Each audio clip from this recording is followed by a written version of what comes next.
Rivals Week is starting in Pokemon Go on Saturday, May 4th at 10 a.m. and running until Thursday, May 9th at 8 p.m. There's going to be quite a few good PvP Pokemon out during this event as it lines up with Go Battle Weekend. So let's go over all the details for the event, plus the meta relevancy for those top PvP picks. So starting with the bonuses, we are going to get 10 times XP from spinning photo discs at gyms, 2 times catch candy, and an increased chance to encounter shiny Zangoose, Seviper, Throw, Sock, Heatmore, and Durant. All right, let's look at the wild encounters first, and this event is a little bit different, so let's start with the ones that will be spawning all the way through the event, and that includes Alolan Sandshrew, Mankey, Poliwag, Machop, Gligar, Ralts, and then rarer encounters for Lickitung and Galarian Stunfisk as well. But also, in addition to those Pokemon, there will be some Pokemon that are only out for a couple days. So from May 4th at 10 a.m. to May 6th at 10 a.m., we will have Zangoose and Seviper. And then from May 6th at 10 a.m. to May 8th at 10 a.m., we will have Throw and Sock. And then from May 8th at 10 a.m. to May 9th at 8 p.m., we will have Heatmore and Durant. And I guess this is where the Rivals part of the name comes into Rivals Week, because Pokemon like Zangoose and Seviper are known to be rivals. So I guess that's what they're going for with these time spawns. All right, now let's move on to the raids, and we're going to see a similar thing here where there are some raids that are out for the whole event, and then those same Pokemon that were timed will also be timed in the raids. So starting with the ones that will be out for the whole event, we will have Mankey, Teddiursa, Swinub, and Jangmo-O. And then in the 3-star raids from May 4th at 10 a.m. to May 6th at 10 a.m., we will have Zangoose and Seviper. And then on May 6th at 10 a.m. to May 8th at 10 a.m., we will have Throw and Sock. And then from May 8th at 10 a.m. to May 9th at 8 p.m., we will have Heatmore and Durant.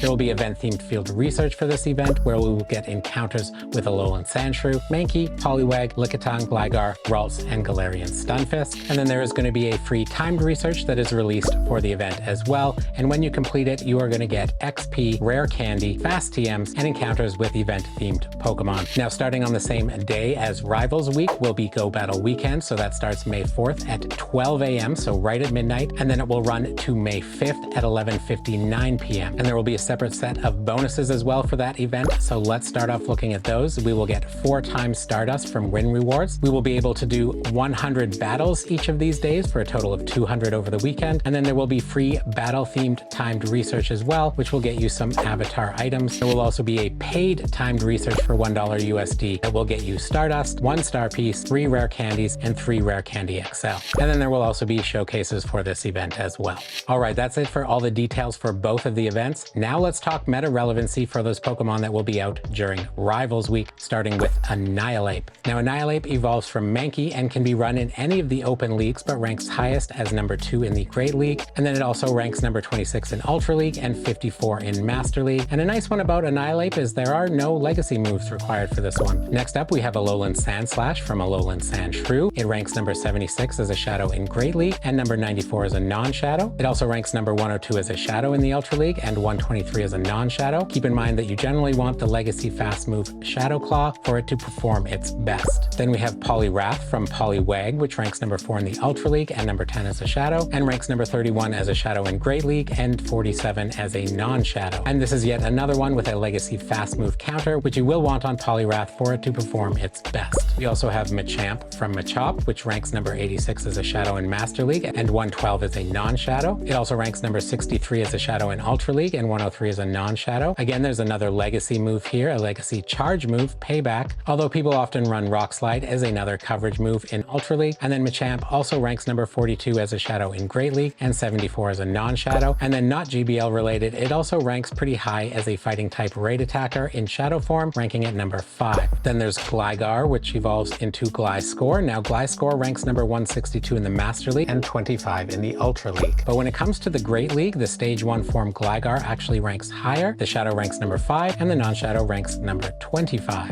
Ralts will also be out, which evolves into Gallade or Gardevoir. Now Gardevoir doesn't rank high in PvP, but it does rank highest in Master League at 120 for the Shadow or 161 for the non-Shadow. However, Gardevoir also has a Mega in the game, which is the number 1 Fairy type raid attacker and the number 5 Psychic type raid attacker. Now the male Ralts can also be evolved into Gallade. Gallade does rank in all the leagues, but its highest top spot is in Great League, ranking number 18 as a Shadow or number 83 as a non-Shadow. In the Ultra League, it ranks number 31 as a Shadow and number 80 as a non-Shadow. Then in Master League, it ranks number 87 as a Shadow and number 151 as a non-Shadow. Now as a raid attacker, it doesn't really compete right now, but it does also have a Mega that should come to the game eventually. So you might want to get a good male for that when it's released. Next up, we have Lickitung, which can evolve into Licky Licky, but this is another one where the stage 1 ranks higher in the Great League, with Lickitung ranking number 6 with the legacy move Body Slam. Then the evolution of Lickitung, which is Licky Licky, ranks number 83 in the Ultra League, again with that legacy move Body Slam. Moving on to Galarian Stunfisk, it doesn't evolve, but it does rank number 22 in the Great League and number 54 in the Ultra League. We also have Mamoswine, which evolves from Swinub. Now it ranks highest in the Master League at number 35 or number 43 as a Shadow. However, that Shadow form is also the best Ice type raid attacker, which is very useful for Dragons and Flyers, which are in raids often. So although you can't get a Shadow from this event, you can get it from the Ice type Grunt right now. So this would definitely be a good time to farm candies for it and to get a good IV1 for the Master League. Next up is Ursa Luna, which evolves from Teddy Ursa and ranks number 36 in the Master League as a Shadow, or number 38 as a non-Shadow with the legacy move High Horsepower. And then we also have Komo-o, which evolves from Jangmo-o, the only dragon that will be out during this event, and it ranks number 44 in the Great League, 73 in the Ultra League, and 48 in the Master League. All right, that's it for meta relevancy. Now let's move on to some candy tips so that you'll be able to power up these Pokemon for GBL. You can of course use Pineapps for 2 times the candy, or Silver Pineapps for 2.33 times the candy when you're catching Pokemon. And then of course the number 1 tip for getting more candy when you're catching Pokemon is to use a Primal or Mega that matches the type of the Pokemon that you're going after. Now there is no single best Mega to use because there are a lot of different types out during the event. There are 2 that will cover 4 of the typings. So Mega Steelix is Ground and Steel, which means it will cover Alolan Sandshrew, Swinub, Gligar, and Galarian Stunfisk. There's also Mega Lopunny, which would cover 4 Pokemon as well with its normal fighting type. So that would cover you for Licky, Teddy, Machop, and Mankey.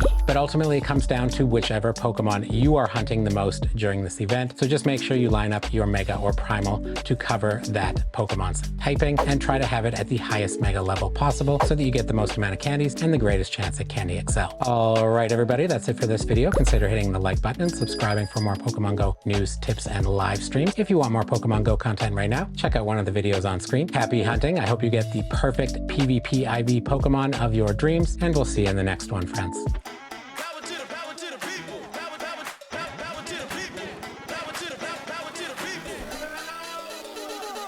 I've got something incredibly funky.